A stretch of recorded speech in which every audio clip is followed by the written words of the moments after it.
before you took the leap to going to a project where you build out the ground and that next phase up, you said you sort of done in double figures in terms of renovations. What did you learn during that time? What was your biggest challenge that you thought, if I'd known that before I went in, that would have been very useful? I think I probably did watch too much Property Ladder, to be quite honest. And I actually tried to do too much myself. Right. I remember on the first projects I was sort of stripping wallpaper and doing all these, things that are very sort of, I suppose you get very involved in the project, but they were relatively sort of low value tasks. And I was sort of quite hands-on with the project management. I sort of hired individual trades to do things, and I sort of helped out with bits and pieces here and there. And that just sort of got very complicated and really slowed me down. I suppose the other thing I learned was that the timing of projects is really difficult.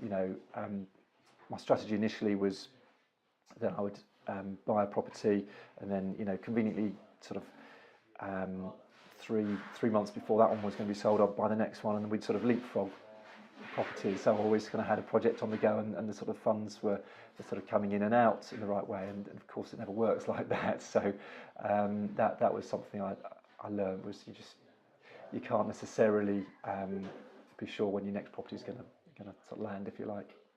And did you have a certain criteria that properties needed to meet in order for you to go ahead and buy them? All in the numbers, really.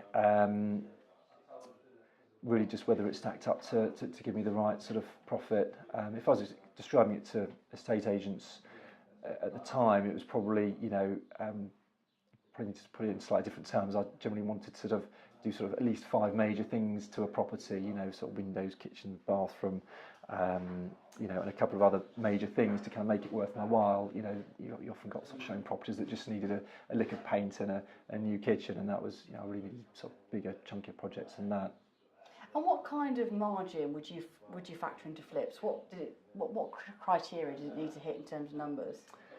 I always worked on 20%, and sort of hit that in London, but I found it more and more difficult to hit that as time went on.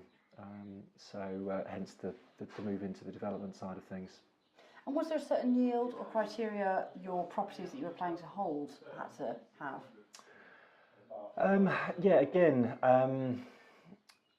For single lets, I was typically looking for 8%, which I actually got on a couple of London properties. This was back in 2011-12. But again, as the market changed, the yields really started going down, certainly for the single lets. And I found it harder to find properties that it was attractive to hold on to.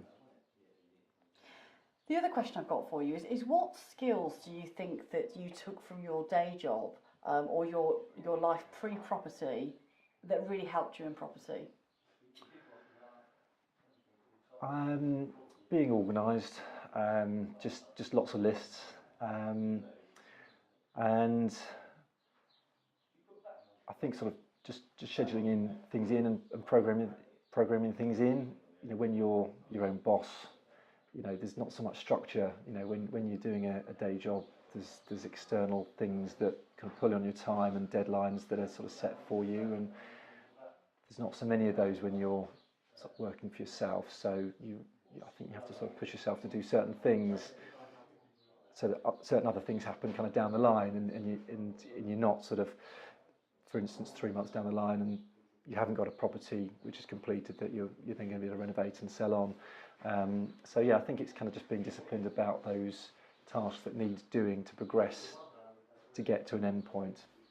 And also, I mean, in your previous career, you'd looked at planning, you dealt with planning on quite a few occasions and complex projects. So presumably you're the sort of person that can kind of look at the big picture and break it down, and also you're familiar with dealing with those sorts of departments within the council and those sorts of things. Yeah, that was certainly very helpful, actually. And when I sort of did move on to my first new build, it actually sort of felt a little bit like going home, and it made me realise that actually going into the sort of the refurbs was possibly a little bit more out of my comfort zone than doing a full new build, because with the refurbs you're obviously sort of dealing with tradesmen, and there's a whole new language you have to learn that I didn't know, from my experience as a landscape architect.